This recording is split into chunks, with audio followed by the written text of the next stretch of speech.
Hi everyone, in this video we will show you how to download a Pinterest video. Open up the Pinterest app. Scroll down in the feed, click to open a video. Once you open a video, you can see the share icon in the bottom right corner.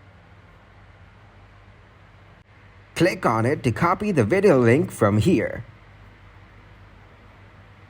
Open up web browser. Here search Pinterest Video Downloader.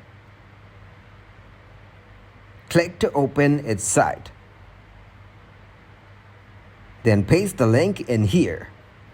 Tap to download the video. Now you can get the downloaded video. Scroll down to click on the download video button. Then press the download button. Now open up your downloads to see the video is in here. You can play to view the video from here as well. Thanks for watching, like the video and subscribe to the channel for more content like this.